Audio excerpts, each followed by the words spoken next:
All right, good evening, Mayor, Deputy Mayor, and City Council. And it's with pleasure tonight to be before you to present the proposed budget for the calendar year 2026.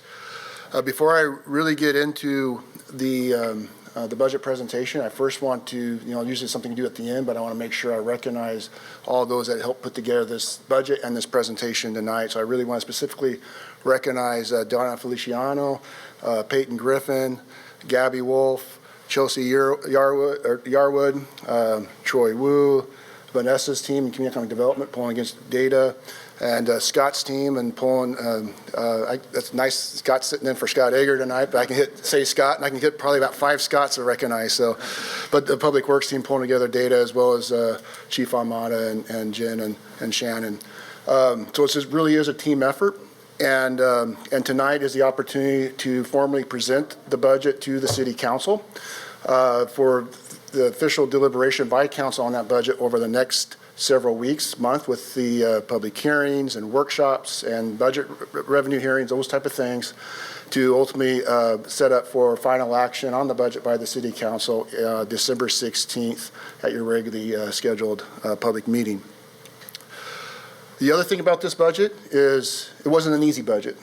This budget this year, as Council will recall, and I'll talk a little bit more about this as I get into the presentation, but we've been working since the preparation for the 2025, this year's budget back in 2024, identifying some funding shortfalls and started working on strategies and efforts to try to shore up some of those shortfalls, but also going into this budget session knowing that we did not have a lot of wiggle room in terms of adding new resources, new enhancements. So all the department, the director team, their leadership team, and the staff have really worked hard to try to figure out what was really critical versus what is important and needed, but can't quite do it. So how are we going to do maybe things a little bit differently or spread out some of that service levels? So with that, again, it's here tonight to present to the council the, if I can get my notes to work, the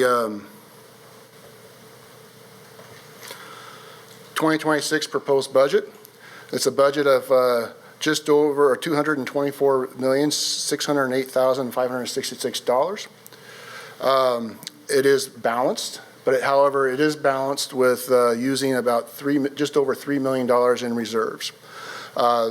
Fortunate thing with the past financial practices of the city council and the leadership team, we do have reserves available for this. So we did anticipate this opportunity, but we tried to minimize the amount of reserves that we would need to balance this year's budget. This particular budget is focused on funding existing operations and maintenance, strategic initiatives and commitments. What that means is we really looked at trying to preserve what our current operation levels are, as well as maintenance. Strategic initiatives, funding with funding those efforts that may have return on investment in terms of, like for instance, economic development strategies or other measures. And then the commitments, those can be current contract commitments, interlocal agreements, but also those commitments of past decisions to bring in new facilities and to continue the ongoing maintenance and operation of those and adding those into the budget this year.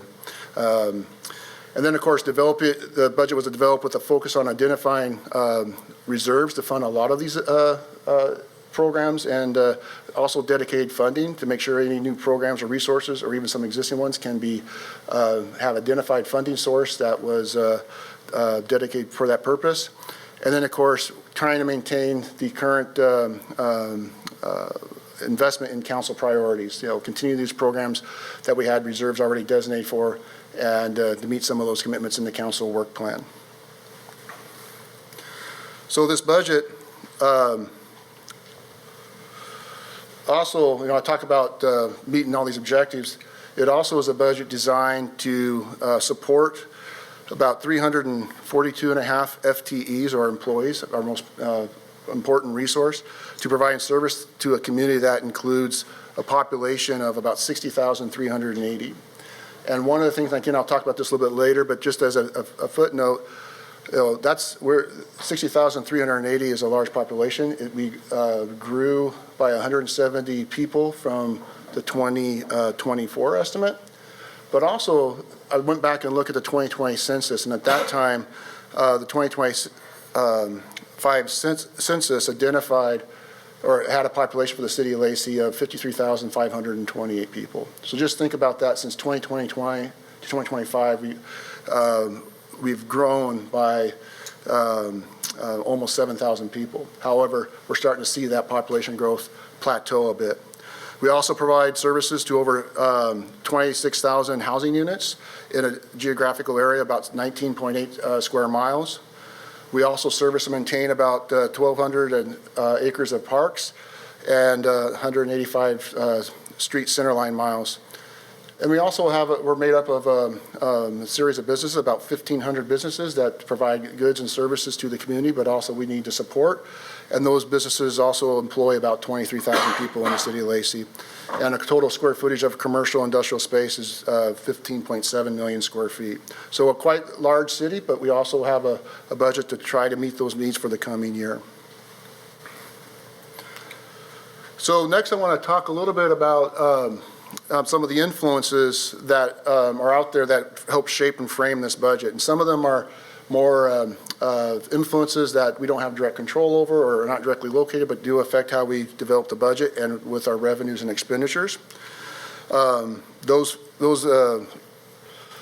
influences, again, I mentioned before, as we've been a fast-growing community and we've been building up some of our revenues, especially sales tax, we're starting to flatten out. So we're starting to see that revenue starting to flat out. So that's where we're kind of see some challenges. And the same thing with development activity. As development activity flattens out, then that slows down the growth of our assessed valuation for the community, which also relates to property tax revenue. Again, as I mentioned before, this is our second consecutive year of a substantial budget deficit being balanced by reserves. So again, we've been planning for this effort, and we have some strategy in place to help going forward. This year, again, is at just over $3 million. As a reminder to the council, last year we used $1.8 million in reserves to balance the budget. So we're seeing that gap grow. There is, of course, a lot of economic uncertainty across the country, across the state and locally. There's an inflationary environment for basic goods and services that are creating more pinches for people to afford household expenses. You also have the rising cost of providing public services that continue inflation. Affects the city and as well as all cities and local governments in trying to provide those services in a cost-effective manner. And then, of course, as we've kind of heard recently, there's a general tax awareness affecting the community. And then, of course, that was seen with the recent failure of the Metropolitan Parks District ballot measure for the city of Lacey, which was really key because that was one of our revenue strategies we identified as potentially to create some dedicated funding for our parks, recreation, and cultural programs, including expansion of our parks capital improvement program. That dedicated funding would have helped us achieve those goals and also continue expanded maintenance. We're going to have to dial those things back now because we do not have that dedicated revenue to be able to support that in the same fashion that we envision. Then finally, we always are faced with those state and federal mandates without funding support. There are always requirements coming down from states dealing with their own budget issues, and so a lot of times they will defer some of those costs or improvements to the local level. So we're always struggling with that to incorporate that into our operations as well. Some of the data or the year-to-year indicators that we use to kind of track our budget process is also tracking our month-over-month sales tax percentage growth. And again, it's pointing out that month-over-month is the difference between a month in the current year to the previous month in the previous year. And so it is an indicator to kind of track how the expenditure goes. This particular slide shows that month-over-month percentage growth of retail sales tax for 2024. And as you can see, in April of 2024, we started to be in a decline in that month-over-month return. That continued for 9 months throughout the year of 2024.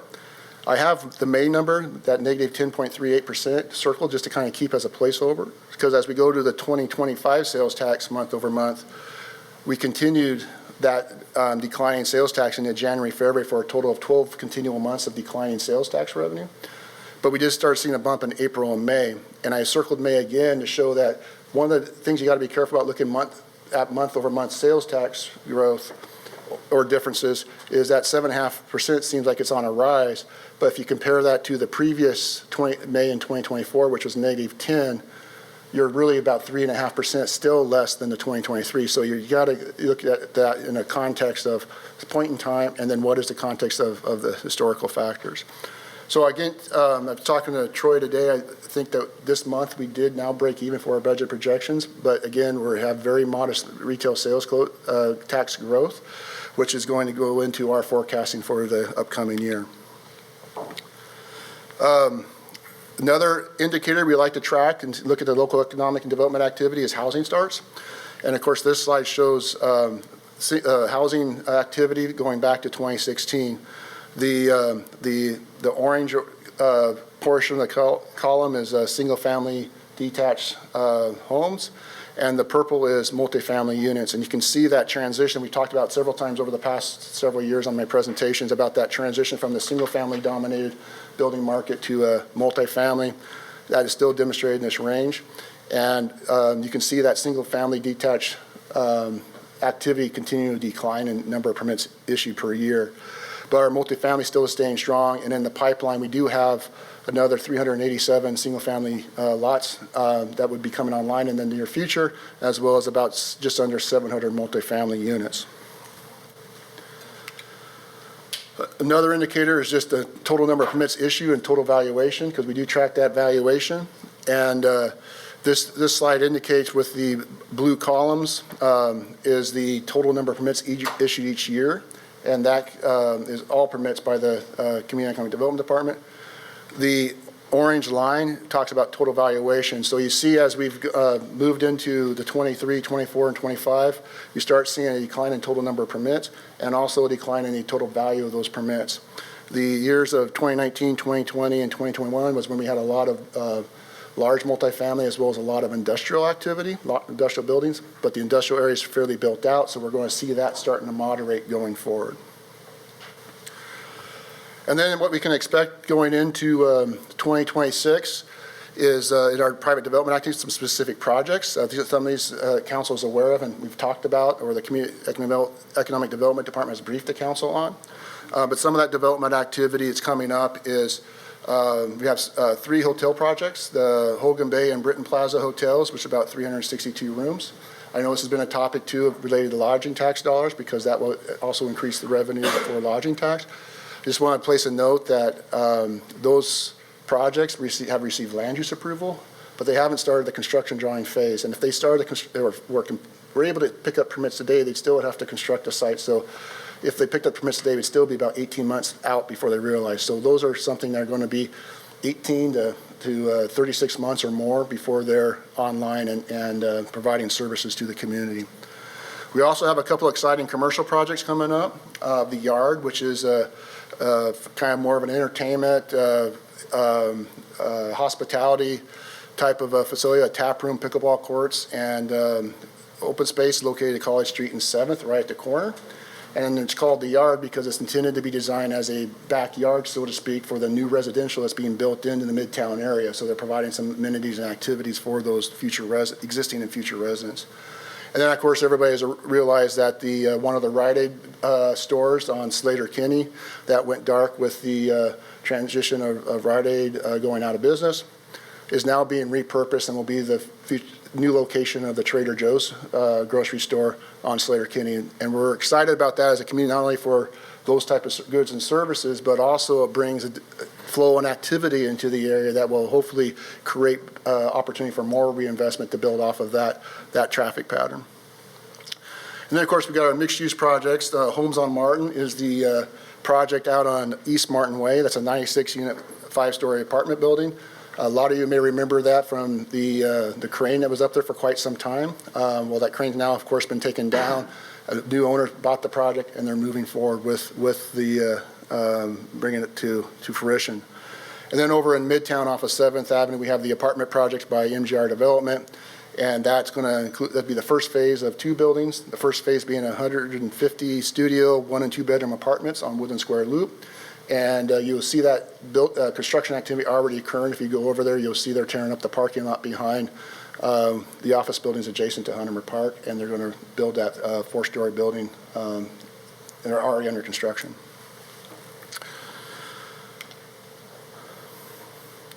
And then, of course, in the residential factor, we have the Canfield and Cypress multifamily projects, 324 units. Monarch Meadows, which is the old Orstrom mushroom mushroom facility, 150 single-family lots next to, out there by the regional athletic complex, and then Ventura Crossing, which is 53 single-family and 16 townhomes over on 15th Avenue Northeast. And then, of course, the school district is moving forward with the Young Child and Family Center at their location at Nisqually Middle School, adjacent to Nisqually Middle School at the old Bucknell baseball fields. So we do have some activity going forward that will help continue to bring in new activity. So those are the things we track spot in time in identifying what our financial condition is going from year to year. But it's also important that we cast out and look out further to make sure we can anticipate where our financial condition will be over a couple of years, so we have time to prepare. And of course, in doing so, there's always that you never can anticipate those disruptions, like say a pandemic or a recession or those type of things, but we try the best we can to kind of create a predictable future. And so what we generally do is our finance team leads the effort to do a 6-year financial strategy model, and I know council's been briefed on these before in previous retreats. And usually it's 4 different projections. One is a pessimistic, one is an optimistic, one is just a 100% expenditure of the budget, and the other one's the probable scenario. And I'm going to kind of just highlight the probable scenario that we have built into the this year for getting ready for work over the next 2 or 3 years. This probable model has several assumptions in there, which is a flat line or less robust revenue growth because of the uncertain economic outlook, the slowing of development that we just talked about, and then, of course, a sales tax continuing below the peak in 2023 for a couple of years. We're also anticipating long-term inflationary increases to cost of labor, as I think council has heard several times. Staff is our most important resource, but it also takes up over 2/3 of our budget. It costs that, and so every year, that increase in cost to inflationary factors impacts the city. In this case, we built in a wage increase of average of 4% and benefits at 6%. And then, of course, less budget savings in the sense of 2024, labor is 97.5% of budget, so we continue that out moving forward, as well as we incorporate some of the line-by-line cost reduction strategies that Troy led earlier this year.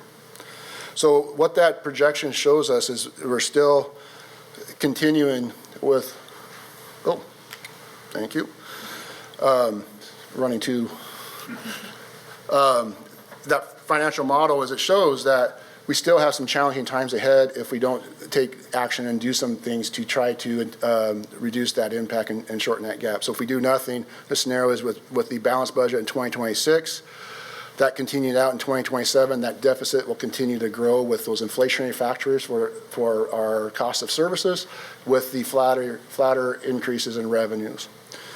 And of course, this model also does include anticipation for public defense standard, the costs associated with that, maintenance operation for the police station, Cuyo Park, the training facility, and RAC Phase 3 M&O. So those future obligations are for 2026 are built into this model as well going out.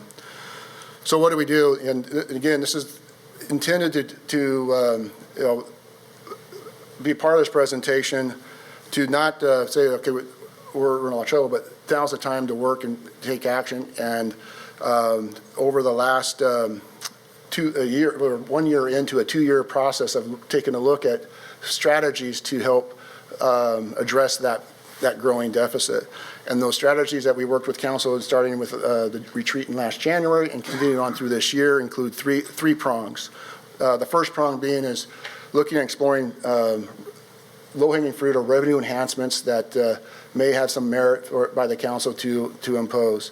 That's really 8 different potential revenue options that are available under current RCW, and those are topics related to like the gambling tax, as simple as or small things as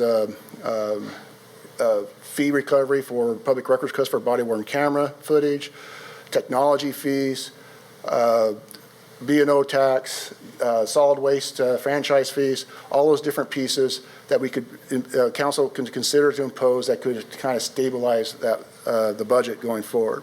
The second prong is the investments in economic development strategies. And again, as we talked about over the last year, the investment strategies is the long game, right? You start doing those work now because it may take several years for that business to locate or something to go through the permitting process, and takes that 36 months to come to real. So we got to start working now to create an environment to create private investment so we can expand our commercial and commercial tax base, as well as increase some of our assessed valuation by getting more infill and density and more, yield per acre. Again, this is being borne by a 5-year economic development strategy that's being developed by Vanessa and her community economic development team that will be coming to council in December 5th to start briefing council on those measures. And then the third item is the expenditure reduction strategy, which is going into 2026. That's where we're going to start looking at working with council and identifying priorities and essential services, and have a plan in place that looks at reducing some of our expenditures going into the 2027 budget. And of course, as a combination of revenue enhancements and expenditure reductions, that we can continue to move forward without having to rely on reserves to support our budget. Because again, I think everybody knows relying on reserves to do that is ultimately unsustainable. So back to the revenue enhancements and working with council. Again, as council is aware, we've had several work sessions over this year looking at the various topics, and this slide is just to kind of just show a glimpse of these things are in process. And while some have already taken action, like the body-worn camera fee recovery, public records request fee recovery, we're going to be working on things like the technology fees, the franchise solid waste fees, gambling tax, and utility tax for cable into 2026, and continue to come back and refine those opportunities for council to take final action on whether the council feels that is an appropriate thing to measure. So again, those pieces are in the work. So I wanted to start off the budget presentation with those factors in mind, just to kind of say, hey, yeah, we got a balanced budget, we got some challenges, we're working on that process. We started that work a year ago, and that work will continue forward. But now I want to kind of get into what are the parameters of the 2026 proposed budget for council's consideration this year. So again, the total budget is just over, or it's $224,608,566. The entire City of Lacey's budget is made up of 31 budget categories. However, for presentation purposes, you can really concentrate it down to 6 primary categories. And the starting with the general fund, which is general fund category. Then you also have your capital projects program at $20.6 million. Your utility funds. You have your debt service funds, your special revenues, and then also your internal service funds. And I'll start going into deeper details of each one of those funds as we move forward in this presentation. So starting with the general fund. And the general fund budget for this year is $74,344,285. The general fund is an overall decrease from 2025 of about $14.5 million. The general fund does support 276 FTEs. Part of the reason for the decrease is because of the because of the funding for the there's transfers and grants, and as well as some key projects that were transferred in and out from reserves into the projects such as the police station. And also Cuyo Park Phase 1A and the rack enhancement design. So those are kind of the reasons why we had a reduction between last year's general fund budget to this year's. So the general fund revenues is primarily made up of tax revenues. 58% of the general fund revenues are taxes. Permits and fees, those are through our Community Economic Development Department, our Public Works Development Review section, are also about 23% of those funds.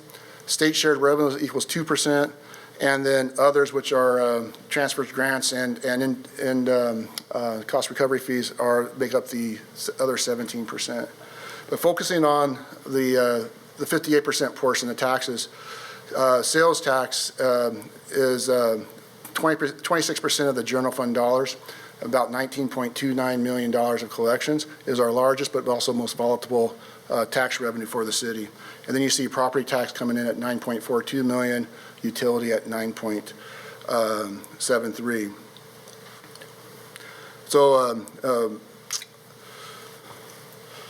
So kind of looking at that sales tax history, if you recall the slides I talked to you about the month-over-month slides and looking at more context, this is the budgeted sales tax receipts for going back to 2014, and you can see that steady rise. And then we had that adjustment in 2020, anticipated of the pandemic. Of course, that wasn't near as bad as we thought it would be, so that number was actually, collection was actually higher. And then as 2021 going to today, last year we projected about $19.3 million in sales tax receipts. This year we adjusted that down to 19.29, or a 0.16% decrease in taxes based on what we're seeing over the last 12 months.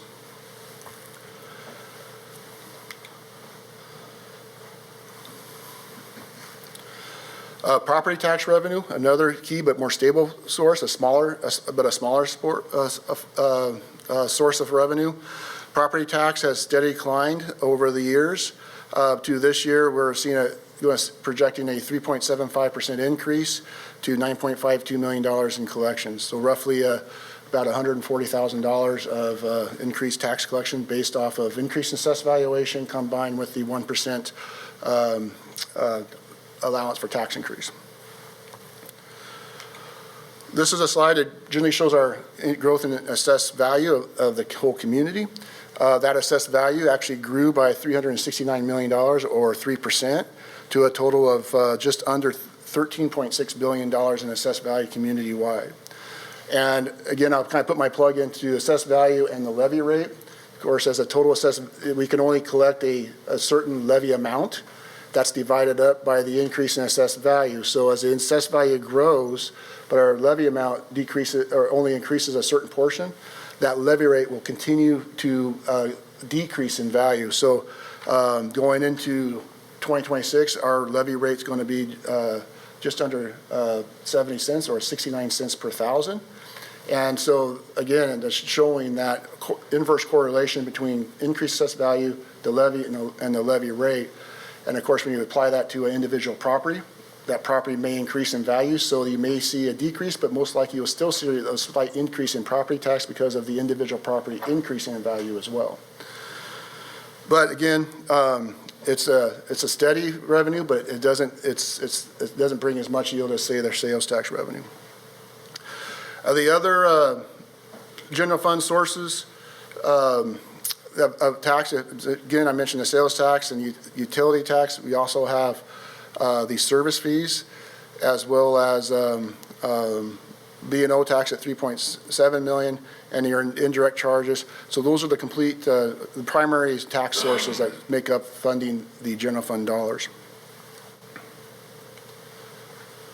So moving from revenues into expenditures, this is the various programs and departments that are funded out of the general fund and those tax sources. First off is public safety. This includes our police department, courts and services, prosecution. Public safety in our police department is about 89 employees. And let me take that back. In this particular slide, public safety is referring to just the police department. And their expenditures for 2026 is projected to be just over $21 million. Then you have our public works department. That's all the functions in public works outside of the water, sewer, and stormwater utilities. They have about 91 and a half general fund employees, and their expected expenditures for 2026 is going to be $20 million. So think about those two numbers. Go back to our largest revenue source of sales tax at 19.2. You can see some of the challenges we face as we climb that ladder. And then, of course, we have our admin support services, which is our finance, HR, city managers departments of 34 employees, on down to our parks, culture, and recreation, with their 17 and a half, community economic development, 22, and human and social services at 3 employees at 1.1. And again, you can look at all those various departments, all key departments to achieving the city mission, the public service, providing service to the community, and the challenges we face with continue those operations with our revenue sources today. And next, I wanted to highlight just some of those more public-facing service providers and the cost to provide those services. The first is, of course, parks, culture, and recreation. And we parks, culture, and recreation is really, in addition to some of the work of the Community Economic Development Department, creates that quality of life in the community, that vibe, the activities, the programs, the park spaces. And in order to continue to provide those services as we see them today, that budget, which includes public works parks maintenance, is about $8.2 million. That also includes some of the dedicated funds for the regional athletic complex that comes from the public facility district revenues. But again, there's programs in there that are key that provide a lot of activity opportunity for families and individuals to enjoy either parks, swimming, or classes or programs. So again, this is a very important function that adds that color to the community, and that's the overall cost today of what it is to provide those services. I can go on and on about some of those programs and events. The other key thing is the cost to maintain our streets. This is just the streets portion of the public works operation budget. Streets and sidewalks, we're very, have a high quality of service to make sure that our streets are safe, they're smooth, they're well marked and identified, the signs are good, and just general maintenance. And that budget alone is $5 million. This does not include the transportation benefit district dollars. This is just general maintenance and repair, and then also some of the sidewalk repair and maintenance. We do have $500,000, just over $400,000 dedicated yearly for sidewalk replacement and street tree root removal. And also, we just added $20,000 to this year's budget for supplies to start marking sidewalks that have displacements of more than a 3/4 of an inch. So those are programs that we need to do to make sure that both people can drive in their cars, ride their bikes, and walk in their neighborhood safely. It's about $5 million, not including our transportation benefit district monies, which I'll get to a little bit later. And then finally, the cost of public safety. This is another key piece that I think we're very proud of the safe community that the city of Lacey is, and the model of policing that our police department does in terms of community-based policing, building relationships, having interactions that are not just in the line of duty, but also in those festivals and events. We also, in addition to law enforcement, we also need to make sure we have funding for prosecution, jail services, and court services. For this coming year, that cost is going to be just over $24 million of the budget. And again, as you look at that side note, to pay for public safety, it takes 100% of our sales tax revenue, and also just under 52% of our property tax revenue, just to provide our public safety program. These numbers, there's again looking towards the future and what's coming down the road, so to speak, is this. We also going to have to plan for the future for additional costs that are going to come up with district court. Our contract for services through district court expires at the end of 2026, so we're going to need to start negotiating a new contract for those services in 2027. As well as everybody's heard about the State Supreme Court's decision on public defense standards. So we're going to need to start programming additional $80,000 per year over 10 years. That combined total is going to be around $705,000. Well, excuse me, just for next year, though, that would bring our total for public defense to $705,000. So we're trying to anticipate some of these things and figure out how we navigate and bring in revenues to address those, or adjust our internal budgets to accommodate those future needs.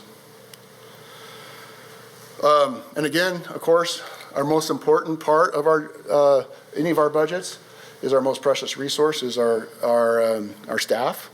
And we are in the people-serving business, so we need staff and people to provide services to the community. And as I mentioned earlier in the presentation, wages and benefits for our staff in the general fund is over 2/3 of the overall expenditure levels in the general fund. These are all the different expenditures of operating supplies, utilities, and miscellaneous and contractual services, but that salary and benefits is the big driver of our expenditures in our budget. And just to kind of give a snapshot of a year to year, again, we had a modest increase in our, let me take a step back. This slide, what it shows is just the year-over-year increase in wages and benefits without adding new FTEs. So going from 2025 to 2026 without additional FTEs, it's about a 4.3% increase, or about $1.8 million for wages and benefits. I'll talk later in my presentation about our different years of how we added employees. In 2024, we added about 15 new employees. Only one of them didn't have direct funding associated to them. But saying that year with that additional 15 employees, the difference in wages in 2024 and going into 2025 was over $4 million. So again, depending on what you add in your budget, also it's going to have a exponential factor going forward. So we have to be cognizant of that as we look at our future budget requests in light of revenues.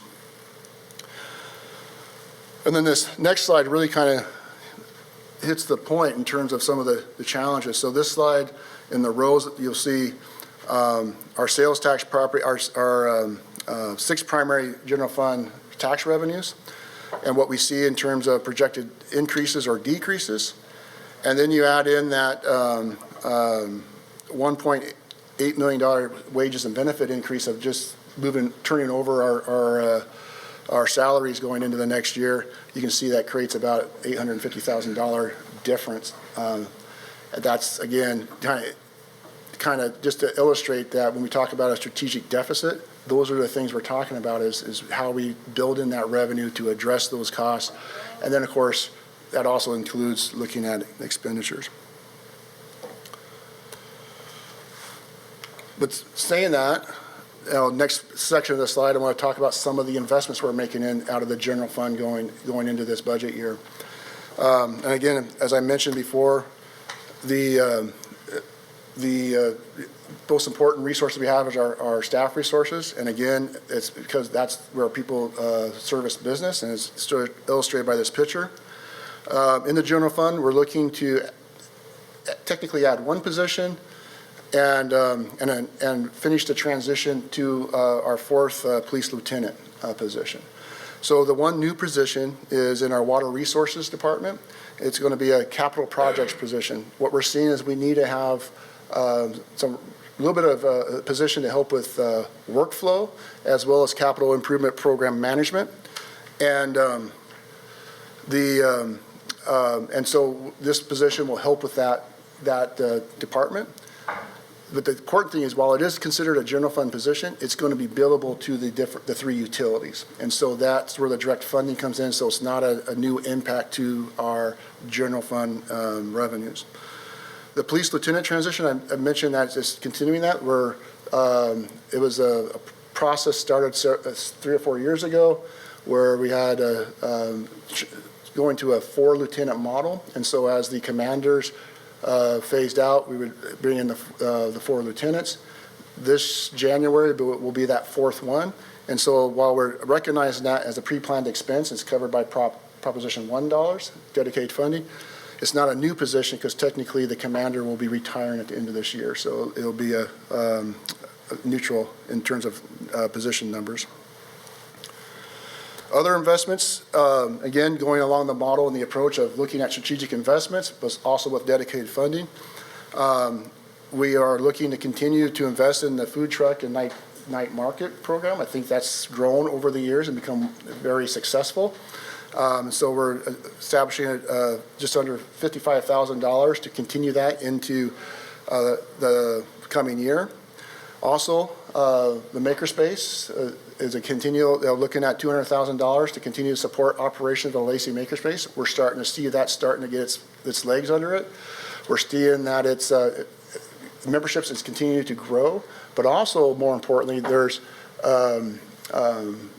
apprenticeship programs going through the partnership with Ajax, and we're starting to see a little bit more business involvement and also entrepreneurism, that this is one of those things that we see as building more small business or supporting small business, which again becomes a return on investment. And then of course the $403,000 towards the annexation strategy. The council's been well aware. We've been working on this annexation study for the unincorporated growth area. Council's given go ahead to continue the next step of exploring a potential interlocal agreement with Thurston County and how to implement that.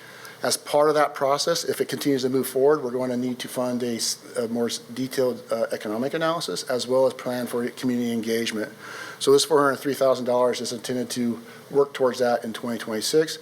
All three of these initiatives are coming out of the Strategic Investment Reserve Fund, or recommended to come out of the Strategic Investment Reserve Fund that the council set aside for these type of economic efforts. Also, we have reserves related to climate initiatives.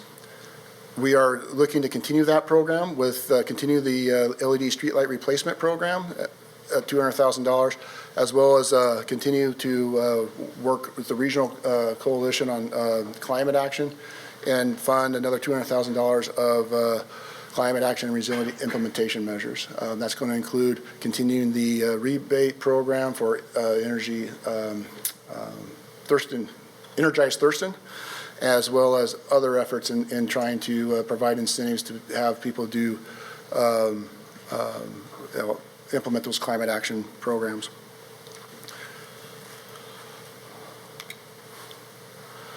Also, we do still need to maintain our facilities as best we can going forward. Again, sometimes it gets missed, or the thought process of the maintenance dollars can be weaned out, but we do make sure we have quality facilities for people to utilize. So we have two projects shown on the screen.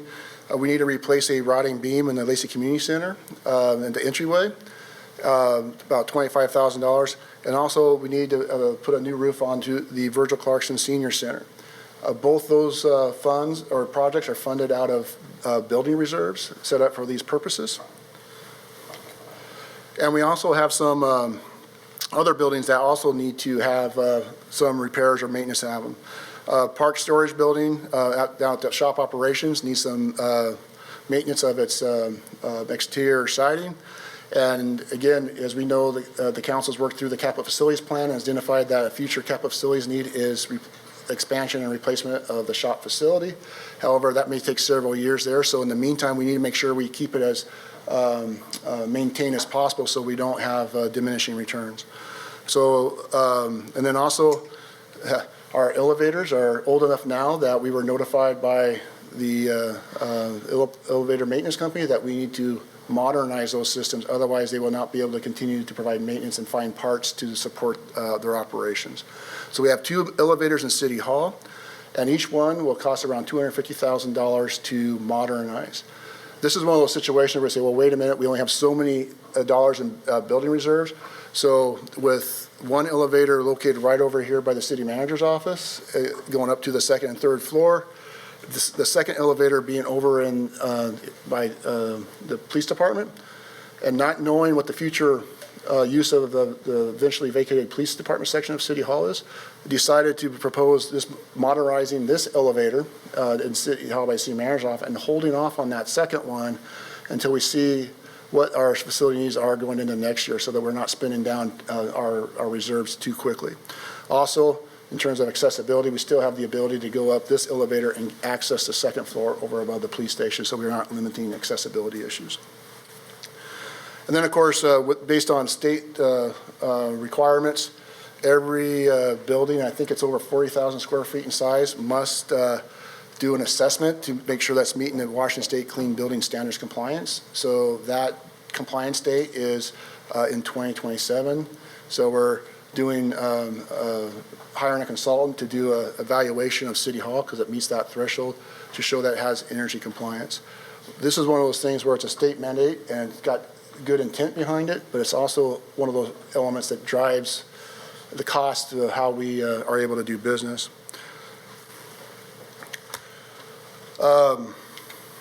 Again, continuing those programs and services.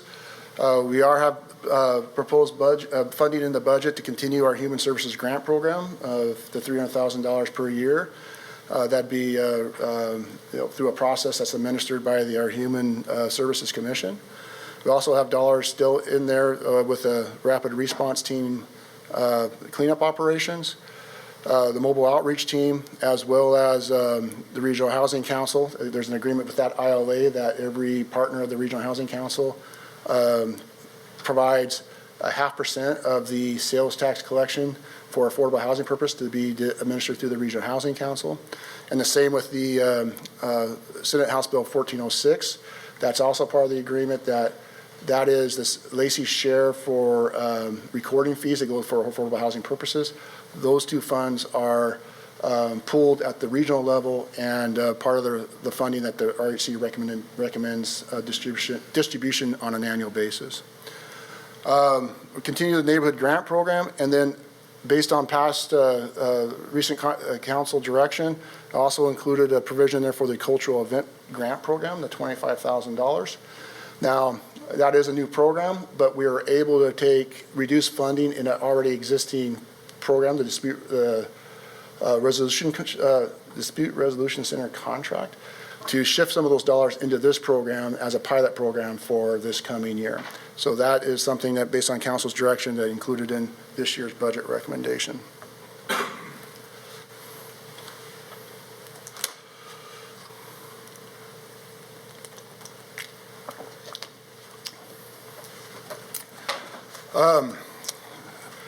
So that's the staffing and program investments out of the general fund. Next, I want to talk a little bit about the general fund capital projects. So with the capital projects that'll be funded out of the general fund this year, we're projecting about just over $20,600,000. Again, this is a decrease in our capital project by about $65 million. The reason is we just finished two major projects with Cuyel Park Phase 1A and most of the police station funding.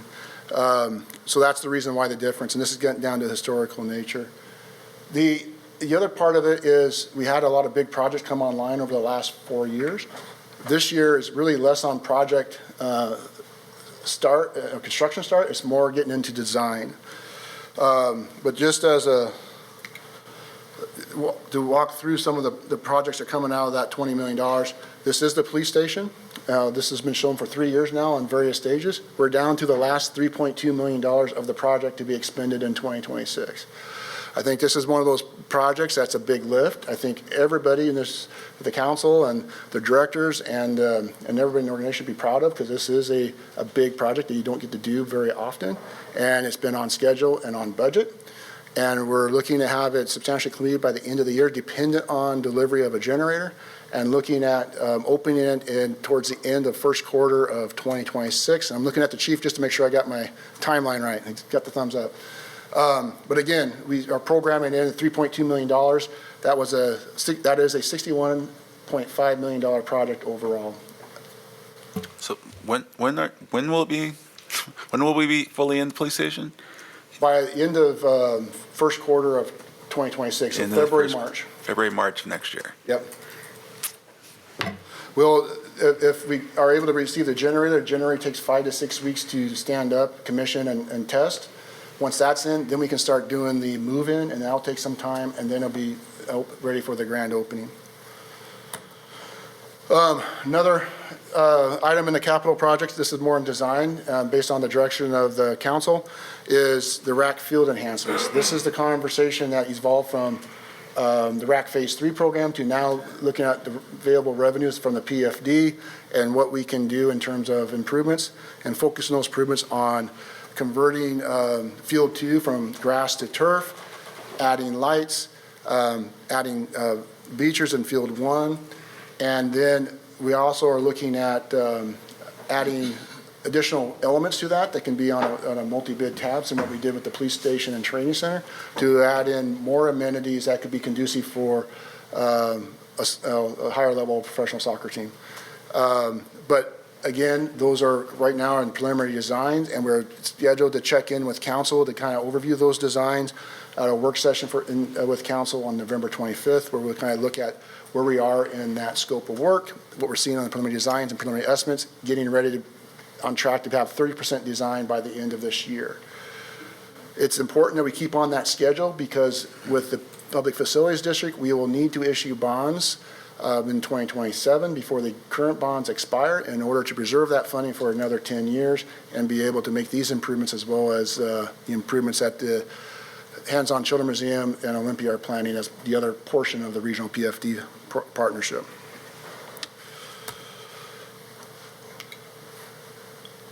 And I mentioned previously that we also have the Transportation Benefit District funding, and we're looking at an overlay program in 2026, about $5.3 million. You can see all the lists of the streets that will be touched with the overlay program funded by the Transportation Benefit District. In 2025, we accomplished 1.1 lane miles of streets that were overlaid or improved or prepared. In 2026, we're anticipating to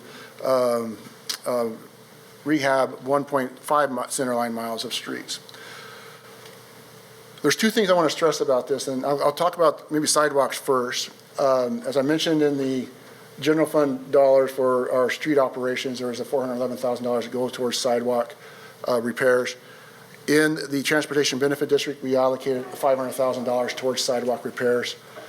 In 2025 year, we pulled those dollars to do about program about $1.5 million worth of work. About $500,000 that's going to carry over into 2026, and we're also adding another $500,000 in 2026.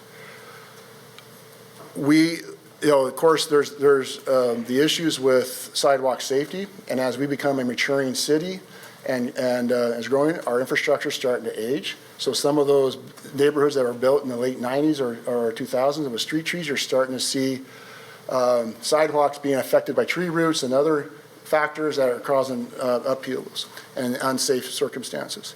So based on a administrative policy of how we do maintenance on sidewalks, we are continuing to move forward on budgeting dollars to two things. One is to mark those sidewalks with white paint that are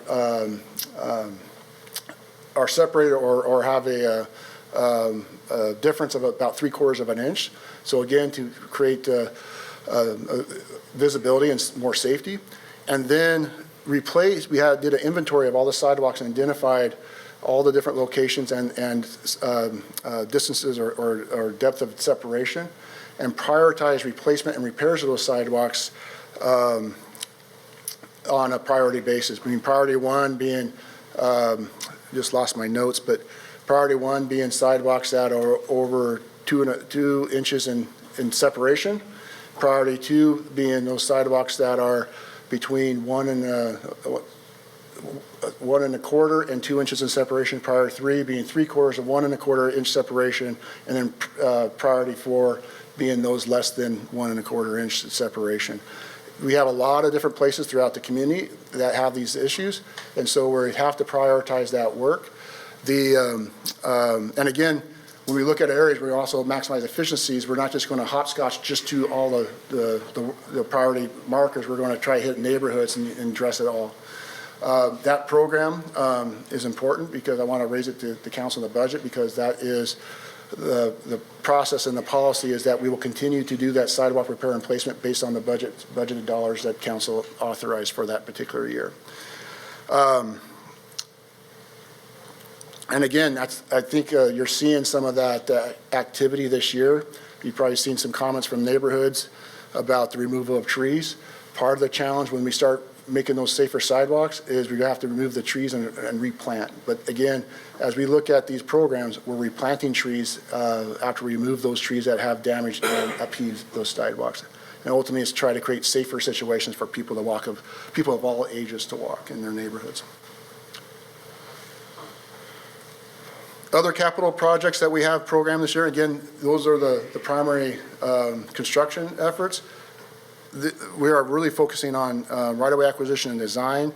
Probably the key project I want to highlight here is the program for starting design work on the College Street and 7th Avenue roundabout. This is part of the MOU we have with St. Martin's Abbey and MGR Development to build a roundabout at College and 7th. This also is something that will provide better access in the Midtown area and help facilitate a gateway feature, not only coming into the main part of Lacey, but also in the Midtown, and connect a safe pedestrian crossing across College Street, connecting the students at St. Martin's to be able to access over into the commercial services of Midtown. So a key project, and we're going to be starting design in the beginning of 2026 with the idea that we would be able to have go out to bid in sometime in 2027. Yes, Councilor Cox. Right. Can you tell me why the roundabout design for College at 16th is so much bigger than the others? I might have to get back to you because it may have, I don't know, if Scott, if you have any. Sure he does. It's the stage of design is where that number starts growing. So in terms of College Street and roundabout design, that's $550,000 to program to get the process started with the RFQ and start doing that preliminary work. Eventually, we'll do a budget amendment to add additional dollars from the arterial street funds to kind of build that redesign. As you do these multi-lane roundabouts, especially with something as complicated as the College Street corridor, that design cost goes up. So this is in the later stages of design and getting ready for the RAISE grant.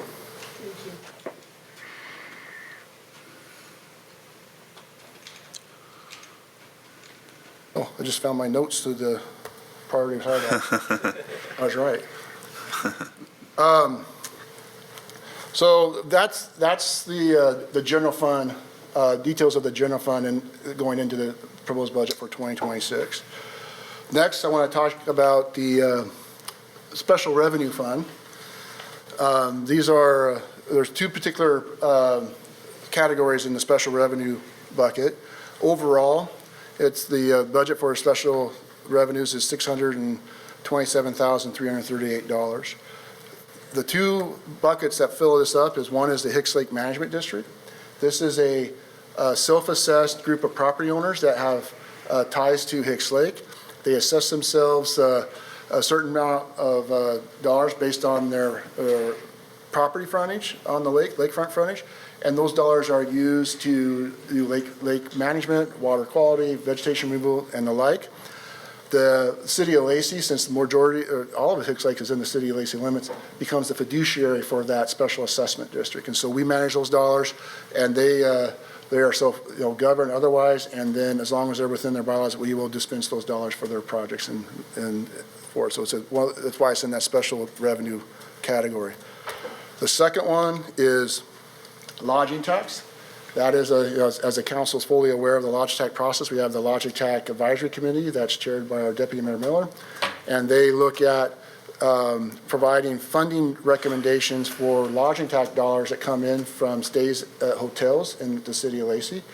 It's a combined total of 4% tax for what they call heads and beds, and that 4% collections comes to the lodging tax revenues, and then the Lodging Tax Advisory Committee makes recommendations to council how to distribute those dollars to tourism facilities, tourism promotion, and events that bring people into the community and preferably stay over the night, and make that recommendation to council for final adoption. This year, our schedule's a little bit off. In the past years, we've always incorporated the Lodging Tax Advisory Committee recommendation of all their funding allocations into the budget. We're kind of mixing it up this year, and that recommendation is going to come separately to council at, I believe, the first meeting in November, and so council will be able to see those separately and make the final, take final action on them. in terms of the budgeting purposes, we have the total revenue amounts, and so as we go into January, we'll be able to incorporate the specific allocations and be able to have those funds available in the first part of January going into 2026. Yes? A quick question. I just recently found out that the county is actually collecting lodging tax dollars too, and they're not collecting it on hotels and motels, but they're collecting it on VRBOs and those types of stays. So if the county is able to charge lodging tax for those types of stays, are cities allowed? And if they are allowed, is that something that we should look into? Because, this is something that was new to me, and I figure if the county has the ability to do it, you would think the cities would too. Do we have any information on that? Look into it. I'll defer over to Shannon to provide some insight. We are actually Or Troy. currently collecting tax on those short-time stays, so there are currently taxes coming in from those sources. Okay, so we currently are collecting it, Good. so we just don't list it here. Separately, yeah. Okay, that's new. And, Do we know how much we collect a year from outside of hotels and motels? I don't know off the top of my head, but it's a relatively small percentage of the whole. Sure, We just don't have a lot of that activity here in Lacey. got it. Okay, thank you. It reminds me of something I haven't mentioned. As part of our general fund improvements, we are also set aside $100,000 on board OpenGov, which is the business licensing reporting software that will help with tracking all of our tax reporting of all of our businesses. And so in that situation, the question is a great question because those Airbnbs are subject to business license in the state as well. And then we can track those things much better. And so that's probably why we're catching them up, is their business license requirements and reporting at the state level. Let's see. So that's the conclusion of the special funds. And so next, we'll jump into our enterprise funds, which the enterprise funds are those utilities that we know so well, the water, wastewater, and stormwater utilities. Overall, all three. Hey, Rick? Oh, I just wanted to go back to College and 16th. Oh. So College and 16th is going to be so much more expensive this next year for property right-of-way acquisition. Okay. Yeah, very minimal design work this next year, but just property acquisition. That's where I was figuring it. You see a number that big, it has to be a property acquisition. Thank you, Scott.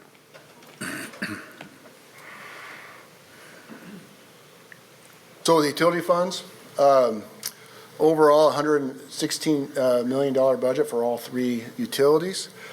And again, those utilities are very important to the daily lives of our community. You have 3 billion gallons of potable water produced annually, 20 out of 20 wells with a distribution network of 400 miles of water mains. Just to kind of put context, if you extend those 400 miles of water mains end to end, they'd run from Lacey to the city of Spokane with some left over. And again, you think about all the elbows and bends and valves and everything else, that takes a lot to maintain. Likewise, with our wastewater utility, it collects about 1.6 billion gallons of sewer annually and transports that sewer down to the Lott Regional Facility or the Martin Way Reclaimed Water Station. We have 48 sewage lift stations and over 200 miles of sewer mains. And then thirdly, the stormwater utility, with over 6,500 catch basins that are maintained by the city and 47 storm facilities and over 100 miles of storm system and pipe. So there's a lot of infrastructure that's in the ground that people don't necessarily see, but they realize and benefit from on a daily basis that sometimes we don't realize. So in terms of those utilities, this slide shows the breakout of how those utilities are funded from. In the blue, that's the annual maintenance and operation. So in the water utility, we annually, for maintenance and operations, spend about $26.5 million. In the yellow color is our capital expenditures, and this year we're programmed for $26 million. And then the green, of course, is the debt service on the $6 million. Wastewater, we're looking to spend on operation and maintenance of about just under $30 million annually, with about $12.8 million of capital projects and $46 million in debt service. And then, of course, in stormwater, it's a newer utility that's been building. Maintenance operation, we're looking at $6.2 million this coming year, $2.5 million in capital, and just over $2 million in debt. Looking at the water capital projects, and again, in terms of funding the utilities, like the water and sewer and the stormwater are all the same. You have the comprehensive plan that supports that utility, and then you have your capital improvement program that identifies all the needs of that operating that facility and expanding it and rehabilitating the certain components of it, and that gets into establishing our water capital improvement program. So this is a 6-year program, identified about $106 million of expenditures over that 6 years for capital improvements or rehabilitation of the system, and specifies on each year the scheduled amount that's anticipated. And so in 2026, as I mentioned, is about $25 million in capital expenditures. So how do we pay for that? And that generally comes from our rate programs.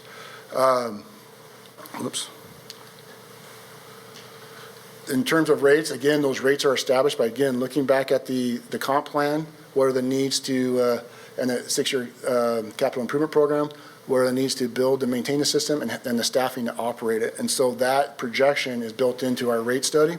And back in 2022, Council adopted a multi-year rate study that extends out to 2027. In that program for water, the rate will, again, go up 5.25%. Which will equate to a monthly charge of about $42.80. That continual rate's going to continue through 2027. So coming in 2027, we'll be revisiting that multi-year rate study, also looking at the next cast out of the capital improvement program. So that's something that's going to be coming for council in a year's time. So I have a quick question. I know that when we did a 6-year comp plan, we said that we were going to take out, as you show here, $4 million of debt in 2024 and $6 million of debt in 2025. To my knowledge, we actually haven't taken out debt, have we? We actually have. So we have a $10 million Public Works Board loan that we drew down over these 2 years. Well, actually, we're making the final draws in 2025. So we have borrowed $10 million so far. Okay.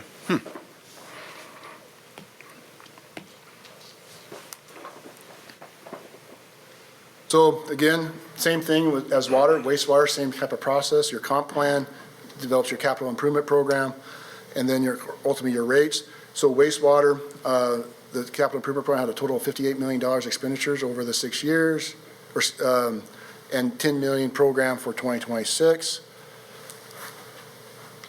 Whoops. And then, of course, equating out to that multi-year rate study similar to water on the, going out to 2027. So in 2026, the Lacey rate increase will be the consistent 9.5%, which will equate to a charge of $36.27. That's for the Lacey portion. That's for the conveyance pipes.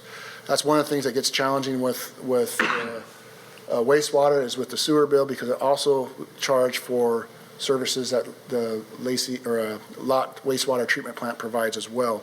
And so in their estimated increase, their monthly charge will be about $48.95. So the bottom line bill to Lacey customers will be around $85.22 on an ERU basis.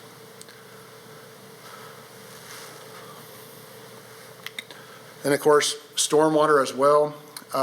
Its rate structure is set for 2026 at 4.5%, and that will equate to an increased assessment or monthly charge about $15.46 for funding the stormwater utility.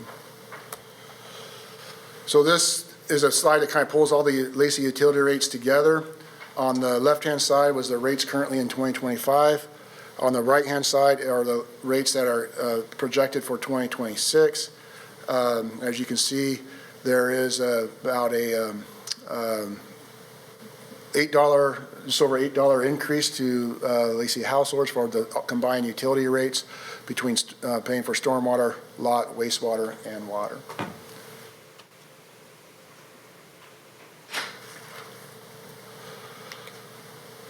So, of course, with those capital improvement programs, I'll talk a little bit about some of the investments that are going to be occurring. Again, this is also the location or the fund that's going to also include 2 new positions. One of those positions is in the utility billing to provide a new position to help with reorg and workflow in utility billing, plus with customer service and management of our billing systems. That will add a lot, much needed capacity for that division of the city. And then the other position is the journey level technician, maintenance tech in stormwater. As part of the stormwater comp plan and the rate study, it identified the need for adding this employee to continue to work on the expanded system. And so those positions are both funded by the utilities, utility billing position by sewer and water utilities, and journey level tech by the stormwater fund. And so again, these are 2 new positions, but they're from dedicated funding sources to support those positions. Then in general, facilities improvements, as you can see here from this list on our water system, we have several projects slated for this year from either design to construction. You have some rehabilitation of one of our Hawks Prairie reservoirs, developing a test well out in our system, abandoning some mains, and then of course continue to work on the Madrona and West Side Wells pH treatment program. In wastewater, we have a lot of lift station work, continue to work to improve those lift stations to continue to function and handle capacity. And then in stormwater, we have some work to rehabilitate the Jubilee Stormwater Pond, as also worked with some stormwater improvements around lift station 01.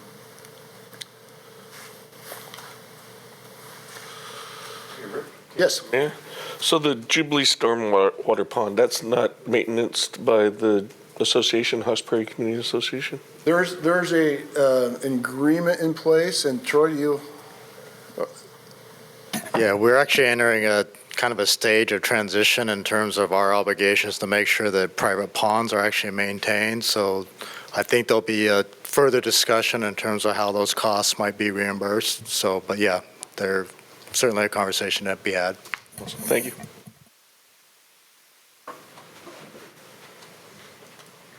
So next, we'll talk about our budget for related to debt. Right now for 2026, our debt service budget is about $2.4 million. That debt comprises of, again, this slide here shows what our legalized debt capacity is. But again, legalized debt capacity doesn't mean we can afford it. Mm-hmm. So, technically, in 2024, our debt is around $14 million. That currently does not include the debt we just issued for the police station. That police station final assessment will occur, and so going into 2025, that debt obligation will increase up to around just over $30 million approximately. But again, what this slide really demonstrates is we are in good position related to debt. We don't have these financial obligations that if we can't make, we have to pull from somewhere else. We've been really good at managing our debt and being very strategic with it and making sure that we have the revenues that can support it. So one of those debts is we have one voter approved debt that is an assessment on the property tax. That is the 2015 bonds that were issued for park improvements. It was a refund measure from the 06 bond. That outstanding balance is $364,000. Our final payment will be in 2026, so that bond will go off the books. So that excess levy rate you see at the bottom of the slide of 0.0271 per thousand will go off the property tax rolls in 2027. So again, we're paying off that final payment for a bond that started in 2006, was refunded in 2015, and again, this demonstrates the value of these bonds because with that, we were able to build a multitude of parks improvement projects ranging from Rainier Vista and other parks throughout the community to provide amenities and facilities for the enjoyment of our neighborhoods and public. Will that be a reduction from our 69 cents total? And then putting us somewhere around 67, 66 and a half. For next year. That'd be, For next year. actually, that's in addition, that's not included in the 69 cent total. That 69 cents total, I'm looking at Troy, just confirmation, is our property tax assessment. This So these- excess levy rate goes on top of it. Right. So, Okay, so it'll go away. go And we'll be away. left with the 69 right, cents. and I'll have a slide that kind of shows that a little bit later in the presentation. All right. So this is a chart of all of our current debts. We've issued debt in both our, with water and stormwater bonds, OID number 24 revenue bonds in 2017, and of course, the bond I just mentioned for parks. We also have a Public Works Trust Fund loan for the work at the Manjona and West Side wells for water pH treatment, and then, of course, the bonds that were issued for the police station. So this kind of shows at the bottom, our total payments combined. And you can see in the bottom row of the police station, our first payment in 2025 was just over $1 million. In 2026, that will jump to just over $1.3 million. The reason is our first payment was interest only in a partial year because we issued later in the first quarter. So going into 2026, we'll start our full bond payment with interest and principal on that debt. So total obligations is just $3.6 million in bond payments. And again, those are sourced by revenue bonds, except for that parks bond, which is excess property tax assessment. Again, that will go off the books starting in 2027.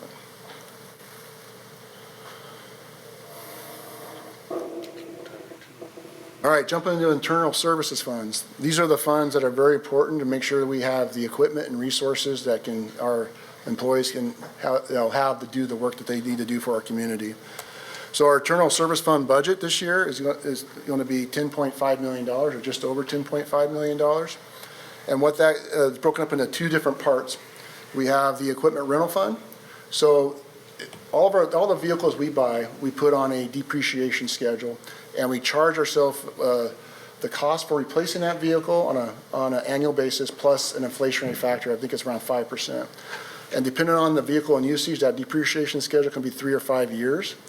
And once that is depreciated, then we have, in theory, would have the funds to replace those vehicles. So this equipment rental fund is the sum of all those vehicles we have in our fleet that are on a depreciation vehicle, over 300 vehicles. We do the same thing over in our technology, our computers and cell phones, and we charge that rate in so that we have funds to replace those things when those equipment need to be upgraded or become obsolete. So in our informational services budget, we have just over $4 million in that schedule. So going into our fleet enhancements for this year, these are the vehicles that we're going to be replacing that are ones that have been depreciated out, except for there are 2 vehicles on there, the Ford Lightning under the water category, as well as the John Deere 85P, which is a smaller kind of backhoe trackle. It's got a picture of it in the right-hand corner of the slide. Those are the new vehicles being purchased under the water utility. The rest of those vehicles are being purchased to replace existing vehicles that depreciate out. One of the challenges we've discovered with our depreciation schedule is all those vehicles that we are replacing this year, in their replacement fund, did not have enough money to cover them. And so we had to adjust dollars from different funds to I think around $200,000. So going forward in our financial planning, we're going to be working in 2026 with the finance team and our fleet manager to figure out, okay, what vehicles can we extend a little bit further on the depreciation depending on their wear and tear and use. And let's really look at our inflationary factors and make sure we have dollars that can keep up with inflation so that we replace those. We don't have these surprise charges at the end of the day. Yeah, I think you might have answered the question, but we didn't have enough money in our set aside because the cost of these vehicles and this equipment Much more than what we grew predicted. faster than we were anticipating. Correct. So we need to start saving more because we don't know what will come in the future for those costs. Correct, yes. I think currently we use a 5% depreciation rate. I'm looking at Chelsea and 5% seems like a lot, but again, those costs, just in a 3-year or 5-year, depending on the vehicle, is jumping exponentially. So we might be looking at, depending on the wear and tear, if it's a pool vehicle that has just general, travel, use, just carpooling use, that might be on a more of an 8-year cycle. And then, and we can even look at our patrol fleet. There's some that have heavy usage that they may be on a 3, maybe moving to 5. And some of the more administrative vehicles, we move out to a 8 to 10, just to kind of break that out and make it a little bit more predictable schedule. Those are all things that we'll be working on going into 2026 in preparation for future years. All right, so now the kind of the value proposition of the presentation. Note we only have about 40 more slides. Ha 18.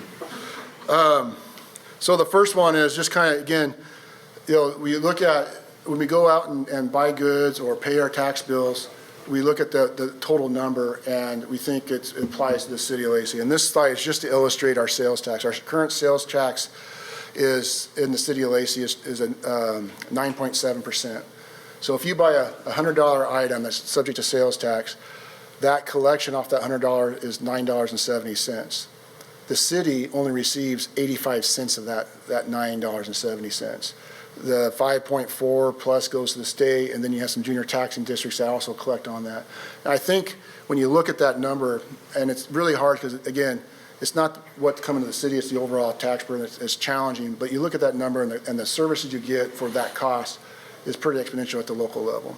And again, it's really looking at thinking local and having the community understand that, those dollars you spent that are used locally are providing that local service to them. It's the direct service. Same thing for property tax. The property tax distribution, and of course that's going to depend on, thank you. That's going to depend on, the value of the property being assessed, but in general sense of that property tax dollar, 41% goes to school districts, over 21% goes to the state, 15% goes to fire district, 8% to county, 7% goes to the city. And then all other junior tax and collective combined 6.7%. So again, we are a small piece of the overall tax burden that people see. And then equating to the a house in the city of Lacey or a property that is in 2026 assessed at $500,000. And again, that's not commensurate. There's a lot of properties in Lacey that are more or less, but we just kind of pick a number. But a house that's $500,000 in assessed value in 2026, that house in 2025 may have been assessed at $488,000. But when you apply the local property tax to in 2026, that's that 0.69 cents, and you have that excess levy rate, that creates a combined levy rate of $71, or excuse me, just under 72 cents. That's a tax bill that Lacey collects on that $500,000 house of $359.80. You divide that by 12 months on a monthly payment, that's $30 a month. And you think about all the services that you receive that $30 a month on that house. And again, it varies from house to house and person to person. That's quite a bit of service delivery. Compared to previous year, that is overall a $3.45 increase to that tax bill for that particular house that was assessed at $488,000 in 2025 and $500,000 in 2026. And again, it goes back to that struggle with understanding property tax, where you have your overall levy allowance, what you can collect, divided by the overall assessed value of the community, and then it's applied at a levy rate to the individual assessed value of the property. And that's where you kind of get those differences, where you have a decrease in levy, but your individual assessment may go up a few dollars from the previous year.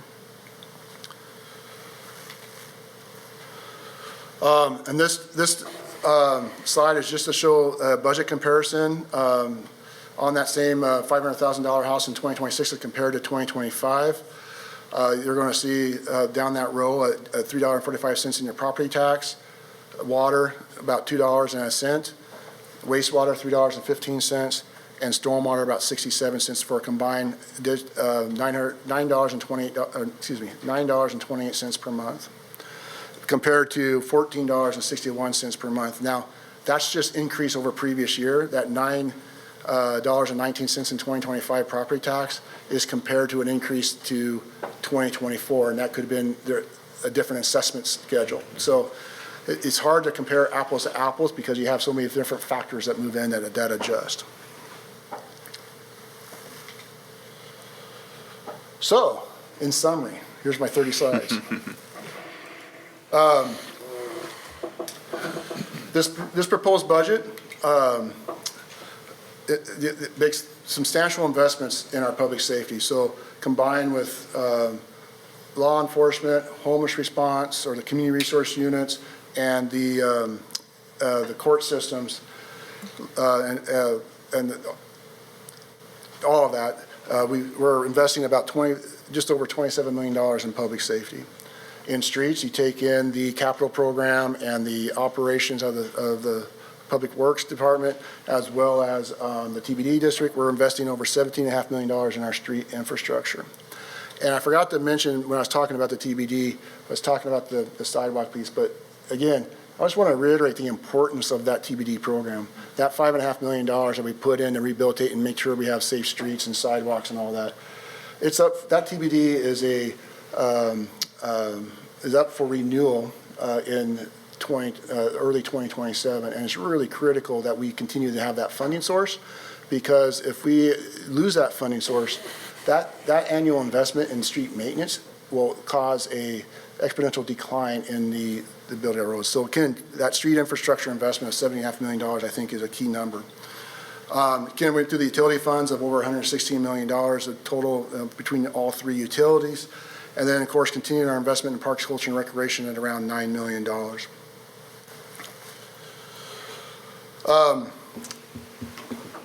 Other investments, again, we looked at positions and how we deliver service and expand resources with a growing city. This slide I want to throw in there because this kind of gives a perspective of over the years and what we're looking at adding in 2026. And you can kind of see that we kind of expanded staffing as the cities or as the communities grown. I would argue that we haven't been able to keep pace, but we kept a pace. And of course, you see like in 2024, we had 15 positions added to the budget. One thing I want to note about those 15 positions is we had 2 in the general fund. One was a digital forensic investigator that we needed to be able to support PD in terms of investigating things that had in cyber or online aspects. We also added a communications manager, but that wasn't a direct funding out of the general fund. That was a combination of savings and a contract we had with TC Media and bringing communications in-house. So out of those 15 positions, 14 of them had direct funding. The other positions were either utility positions or police positions that were funded out of Proposition 1. Then you move into 2025. Again, those were positions that were funded out of direct funding with utilities, and the same in 2026. And again, looking at this, we're being very cognizant of our resources and trying to be as strategic as possible, but also with that, we're not able to add capacity to keep up some level of services or expand the level of service or take on new things because of the limitations we have in staffing growth and funding. So this is another slide just to I always kind of struggle with the ratios, but just we're being consistent with our staffing ratio overall per employees per 1,000. And again, with our population flattening out, those numbers will maybe adjust a little bit differently going forward. So again, the 2026 proposed budget is balanced. This budget does implement council priorities that have been communicated to the staff. It does include 3 staff positions supported by dedicated funding, enterprise funds. This does not add positions supported by the general fund. And I want to kind of touch upon that just real quick, because sometimes we always talk about what's being added or what's being done. We don't really talk about what we have not decided not to include. In this case, we had at least 6 position requests that I saw were very important and necessary that we were not able to include in this budget because of lack of identified funding. Those positions include a public record specialist and in the police department. Those are challenging because you have all these body-worn camera footage. There's a lot of work in documented logging and then also responding to requests, and those requests can spike depending on a circumstance that happens out in the community. Human Services Specialist and Emergency Management Coordinator, combined position. Again, as we grow in employees, we need administrative services to help support those employees, and we're starting to see some imbalances there. And then, of course, with emergency management, we need to be prepared for that disaster, and we need to continue to work towards that end.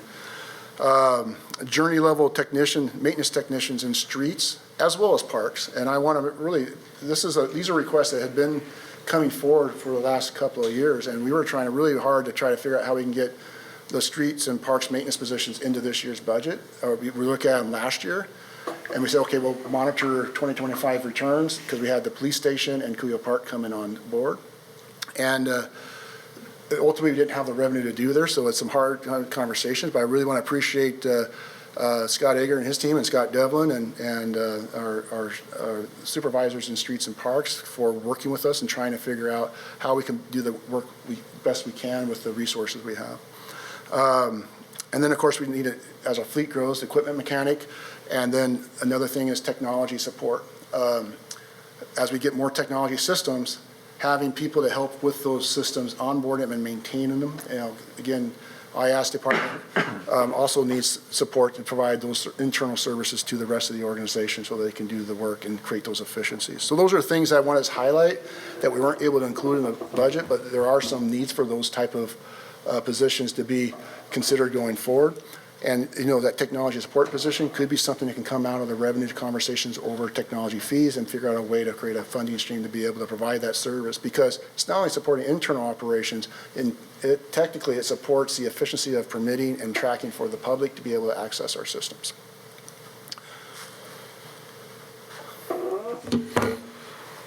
Whoops, did I go too fast?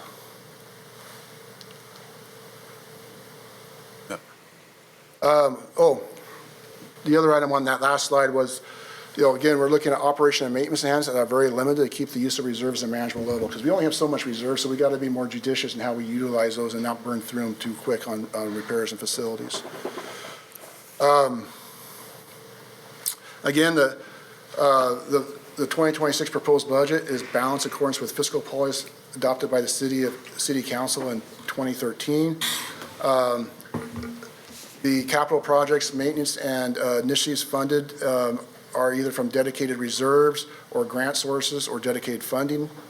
And then the 2026 budget does have that $3 million operating deficit, but per fiscal policy, we are proposing to utilize $3 million out of the budget policy reserve to balance that budget for council's consideration.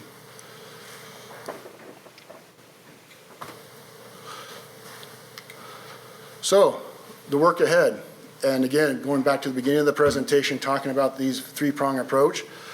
Began introducing this to council a year ago, and then started out work in depth in January, and then finished out through several work sessions this year in terms of the three-prong approach of revenue enhancements. Again, develop that and implement a strategic economic development, revenue opportunities, those are in progress. Developing and implementing that strategic economic development investment plan. Again, that's in progress. That draft strategy is going to come before council here in December to try to look at and say, okay, how do we want to, is this the direction we want to go, and what do we want to prioritize for implementation with those, and utilize those strategic investment reserve funds. And then, of course, continue to review opportunities to expand or enhance our revenue sources. Continue sound budget administration, that's been ongoing. And then, of course, in 2026, begin that process of reviewing priorities, essential services, and expenditures. So, in terms of the budget, the next steps, as I mentioned, this is the official handoff or presentation to the council for the budget for your formal consideration. There have been several conversations over the past several months related to the budget and the budget development, but now we start the formal process. So in that formal process, there's built-in additional workshops with the council, and then, of course, various required hearings for the various components of the budget, like the revenue and such. So beginning Monday, November 3rd, we'll have a conversation around revenue sources. First budget hearing scheduled for November 18th. Second budget hearing is scheduled for December 2nd, and I really urge anybody out there in the public to come and participate and provide feedback into the budget and provide comments. It's always is nice to be able to see what the community is thinking in relation to this matter. And then, of course, looking at council action on the budget by the second council meeting in December 16th for formal action.